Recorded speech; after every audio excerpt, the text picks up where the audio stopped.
বিসমিল্লাহির রহমানির রহিম। আসসালামু আলাইকুম প্রিয় শিক্ষার্থী, ছোট্ট সোনামণিরা, কেমন আছো? আশা করি তোমরা সকলেই ভালো আছো।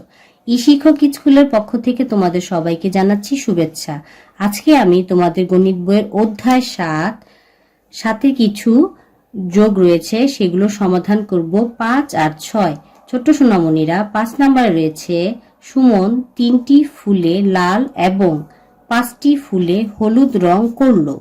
সব মিলে সুমন কতগুলো ফুল রং করলো? এখানে প্রশ্ন করা হয়েছে সুমন কতগুলো রং করলো। তাহলে ছোট সোনায় দেখো, সুমন প্রথমে কি করলো? সুমন 3টি ফুলে কি রং করেছে? লাল রং করেছে এবং 5টি ফুলে হলুদ রং করলো। সুমন প্রথমে 3টি ফুল লাল রং করেছে এবং 5টি ফুল, তার মানে কি সুমন প্রথমে 3টি ফুল লাল রং করে আবার 5টি করেছে, তার মানে সে কি করলো? বেশি করলো। 3টি পরে করলো আবার 5টি। আমরা জানি বেশি হলে কি হয়? যোগ হয়।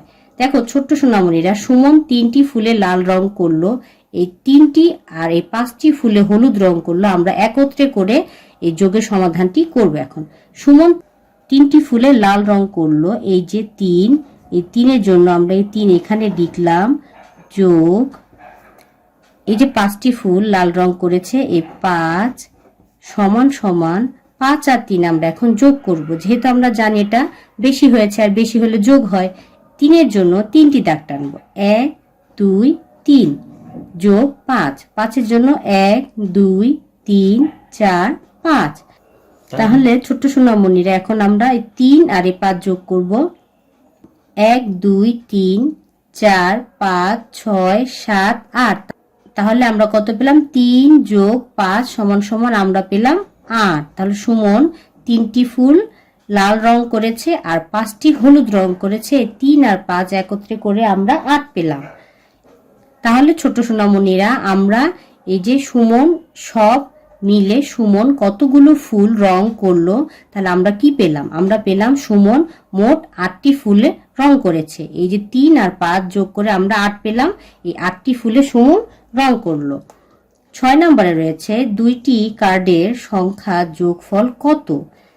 দেখো ছোট্ট সোনামণির, এই যে 2টি কার্ডের ভিতরে 2টি সংখ্যা রয়েছে। প্রথম কার্ডে রয়েছে 4, পরের কার্ডে রয়েছে 3। এখন আমরা 4 আর 3 যোগ করে যোগফলের এখানে সমাধানটি করব। 4-এর জন্য আমরা 4টি দাগ টানতে পারি, 1 2 3 4।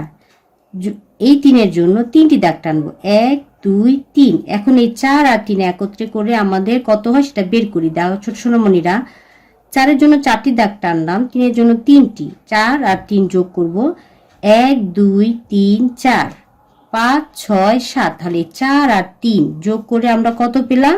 হ্যাঁ, 4 আর 3 যোগ করে আমরা 7 পেলাম। এই 4 আর 3 একত্র করে আমাদের 7 হলো। তাহলে ছোট্ট সোনামণিরা, আমি আশা করি তোমরা সহজেই এই সমাধানগুলো বুঝতে পেরেছো। তোমরা সকলেই ভালো থাকো, সুস্থ থাকো। আগামী পর্ব দেখার আমন্ত্রণ জানিয়ে আজকের মতো এখানে শেষ করছি। আল্লাহ হাফেজ।